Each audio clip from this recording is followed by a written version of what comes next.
Well, hello there. My name is sometimes Heather and I make things. It's been a long time again, I'm sorry. I saw something shiny and got delayed.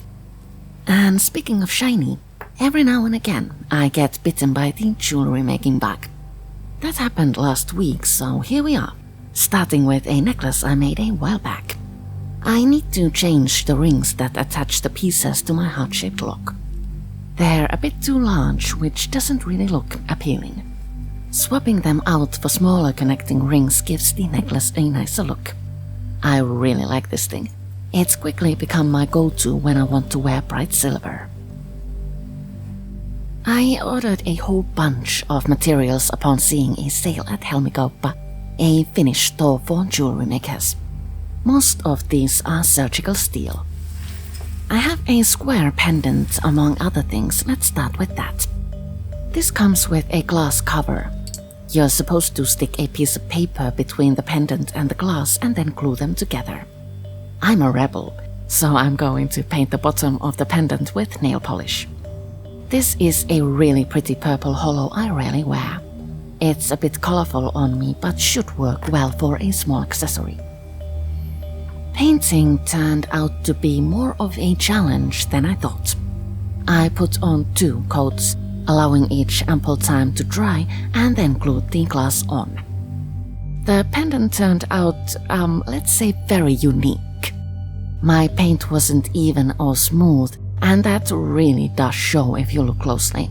I still like it, and I will wear it.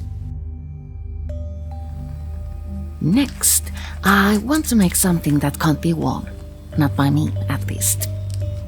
I saw Plan D make a metal bookmark in one of her videos, and I wanted to make one of my own.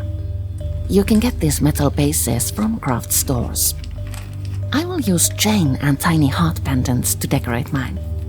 I thought I'd do 3 chains, each with a heart on the end, and add the remaining 2 to the chains, but I didn't have rings small enough. I ended up using only the 3 heart-embellished chains.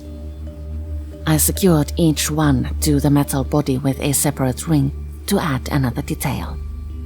The finished bookmark is really pretty. I love it how the charms settle onto the back of a book to add a touch of magic. This will get a lot of use, and making it was so much fun too. I have a chain I want to use for a necklace. And I have rings that are a bit too large to use for connectors. I will combine these to create something cool. I want to connect 5 rings together and then combine them with bits of chain. Let's see how that would work.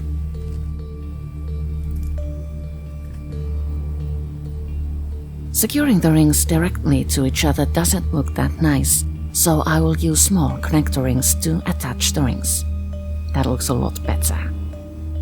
And then I will cut pieces from my chain and use the same connectors to turn them into one long chain. Like so. And at this point, I changed my mind and chose to do a 2-layer necklace with a dragonfly pendant on the longer part. I secured both chains onto a ring and a lock and attached another ring to the end. The other end, I mean. And as I was done, I noted the 2 pieces of chain I had failed to use. I didn't want to go back and add them to the necklace I had just finished, so I turned them into earrings instead to make a matching set. I also decided to use the leftover hearts. I secured the hearts onto large rings and then used a small connector ring to attach both to an earring hook. These turned out really nice. They're large and flashy and still very light. Jewelry design isn't my forte, so I stick with simple things, the kind of pieces I see with my mind's eye but can't find in stores. I love the things I made today, but to be quite honest, I do prefer working with softer materials, such as yarn. I hope you've enjoyed this video. Next time, we'll return to crochet again. Thank you so much for watching, and I'll see you all later. Stay safe.